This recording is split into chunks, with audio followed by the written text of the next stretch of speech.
नमस्कार प्यारे बच्चों, आज हम करेंगे +2 क्लास का विचारक विश्वास और इमारतें अध्याय। और इसको मैं शुरू कर रही हूँ। विचारक विश्वास और इमारतें, इसके अंदर जो है क्या है, ये लगभग 600 ईसा पूर्व से 600 ईस्वी संवत तक जो है इसके अंदर वर्णन किया गया है। और जैसे इसमें सबसे पहला जो पॉइंट है वो है सांची के स्तूप।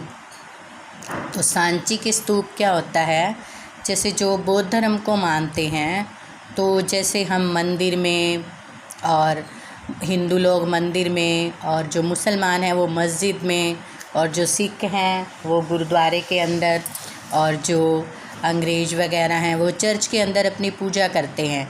तो इस तरह से जो बौद्ध धर्म को मानते हैं वो अपनी पूजा जो है वो एक स्तूप के अंदर करते हैं। एक स्तूप जो है वो लगभग इस आकार का बना हुआ होता है, जैसे ऊपर से अर्धाकार गोल होता है और उसके तोरण द्वार बने हुए होते हैं। उसके अंदर जाने के लिए सीढ़ियाँ बनी हुई होती हैं। जो तोरण द्वार होते हैं वो बहुत सुंदर बने हुए होते हैं। तो स्तूप के बारे में, जैसे फिर इसमें क्या हुआ कि 19वीं शताब्दी में यूरोपियों ने स्तूप के लिए दिलचस्पी ली। और ये जो स्तूप है ये एमपी के अंदर, एमपी यानी कि मध्य प्रदेश के अंदर, भोपाल के अंदर है, सांची का जो स्तूप है। तो इसमें 19वीं शताब्दी में यूरोपियों ने दिलचस्पी ली।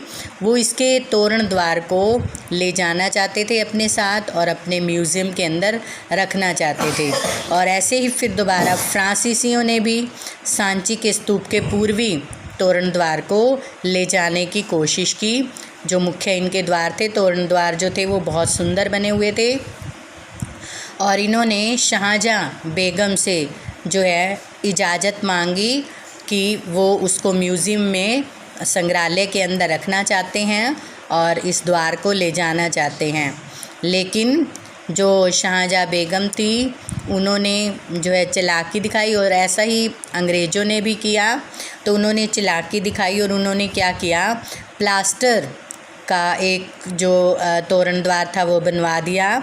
उसकी प्रतिकृति जो बनवा दी, जैसे एक फ़ोटो स्टेट होती है उस टाइप से एक फ़ोटो, जैसे हम कोई भी हैंड राइटिंग करें तो उसकी फ़ोटो स्टेट निकलवा लें तो वो same to same hand writing जो है वो उसमें नज़र आती है। तो वैसे ही उनकी तोरण द्वार की उन्होंने प्रतिकृति बनवा दी, जिससे वो संतुष्ट हो गए और वो उसको ले गए। और जो इसकी असली कृति थी वो भोपाल के अंदर ही, मध्य प्रदेश के अंदर रह गई। तो इसके रख रखाव के लिए जो शाहजहाँ बेगम थी उन्होंने धन का अनुदान दिया, यानी कि धन का दान दिया, और इसको सही तरह से रखा गया। और वहाँ पर सुल्तान जहाँ बेगम ने वहाँ पर एक संग्रहालय भी बनवाया जिसके अंदर इन सब चीज़ों को सुरक्षित रखा गया। और फिर जॉन मार्शल ने इसके ऊपर एक पुस्तक लिखी, और उस पुस्तक का जो खर्च हुआ वो भी, पुस्तक के लिए पैसा भी बेगम ने जो है वो दिया। फिर उसके बाद आता है यज्ञ और विवाद। और जैसे इसके लिए हम कहें कि जैसे चर्चा होती है तो जो विद्वान लोग होते हैं वही चर्चा करते हैं। तो ईरान के जरपुस्त ने इसके विषय में चर्चा की, चीन के सुगस्ती, यूनान के सुकरात, प्लेटो और अरस्तु, इनके बारे में आप सुन ही चुके होंगे। और भारत में बुद्ध और महावीर, इन्होंने जो है इस विषय में चर्चा की। जैसे प्रभु को खोजने के लिए या भगवान को खोजने के लिए जो जाते हैं, तो ऐसे ही बुद्ध और महावीर जो थे वो भी भगवान को खोजने के लिए जो है वो गए। तो उस समय यज्ञों की परंपरा थी, यज्ञ आदि होते थे, और ऋग्वेद के अनुसार ही जो है वो यज्ञ आदि होते थे। तो जैसे इसके अंदर बताया गया है कि सांची जो है बौद्ध धर्म का एक महत्वपूर्ण केंद्र है, और इसकी खोज से आरंभिक बौद्ध धर्म के बारे में हमारी जानकारी में महत्वपूर्ण बदलाव आते हैं। आज यह स्थान जो है भारतीय पुरातात्विक सर्वेक्षण में सफल संरक्षण का जीता जागता एक उदाहरण है। अब जैसे ईसा पूर्व प्रथम शताब्दी में ईरान के जुरतुस्त जैसे चिंतक, चीन के कुंगस्ती, यूनान के सुकरात, प्लेटो, अरस्तु और भारत में महावीर, बुद्ध जैसे कई चिंतकों का उदय हुआ है और उन्होंने जीवन के रहस्यों को समझने के साथ साथ मानव और विश्व व्यवस्था के बीच संबंध को समझने का भी प्रयास किया है। अब जैसे ऋग्वेद है, उसके अंदर जो है क्या होता था कि यज्ञ आदि किए जाते थे और यज्ञ आदि की परंपरा थी। तो उसमें क्या किया जाता था कि ऋग्वेद के अंदर जैसे जो सूक्ति संग्रह जो मिलते हैं उसमें देवताओं की स्तुति की जाती थी। स्तुति के साथ साथ उनको आहुतियाँ दी जाती थी यज्ञ के अंदर। और ऋग्वेद में अग्नि, इंद्र, सोम आदि कई देवताओं के जो स्तुति संग्रह हैं वो है और यज्ञों के समय इन सूक्तियों का उच्चारण किया जाता था और लोग जो हैं वो क्या करते थे, इन सूक्तियों का उच्चारण किस लिए करते थे, अपने मवेशी होता है जो उनके पालतू पशु होते थे और अपने बच्चों की भलाई के लिए ये यज्ञ आदि करते थे। और यज्ञ जो होते थे वहाँ पर यज्ञ सामूहिक रूप से भी किए जाते थे। फिर बाद में जैसे सामूहिक रूप से कैसे किए जाते थे कि समूह में लोग इकट्ठा बैठ करके इन यज्ञों को करते थे, लेकिन बाद में इनके अंदर जो है वो कुछ बदलाव आ गए। फिर इन यज्ञों को जो है राजा करने लगे, सरदार आदि करने लगे और फिर इनके अंदर जैसे राजसूय यज्ञ, अश्वमेध यज्ञ जो है वो होने लगे। अब ये अश्वमेध यज्ञ और राजसूय यज्ञ क्या होता है, जैसे ये बड़े बड़े यज्ञ होते थे, इनकी 1 साल पहले या 2-2 साल पहले तैयारियां जो होती थी वो आरंभ हो जाती थी। अश्वमेध यज्ञ के बारे में आपने रामायण में भी देखा है और रामायण के अंदर जैसे बताया गया है कि राम जो है वो अश्वमेध यज्ञ की जो शुरुआत करते हैं और फिर अश्व का मतलब होता है घोड़ा। तो एक घोड़े को छोड़ा जाता है, वो वहाँ जहाँ जाता है तो वहाँ के राजा, वहाँ की भूमि जो है वो उस राजा के अधीन हो जाती है और उनको कोई भी ऐतराज़ नहीं होता उस यज्ञ से।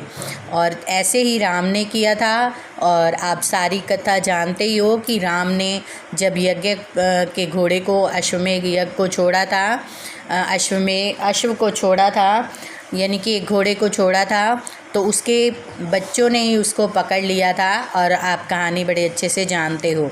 तो ब्राह्मणों के द्वारा जो है ये अनुष्ठान करवाए जाते हैं। ब्राह्मण जो है वो इनका अनुष्ठान करते हैं, यानी कि ब्राह्मण जो है ये सारा पूजा पाठ करवाते हैं। उसके बाद पॉइंट आता है कि नए प्रश्न।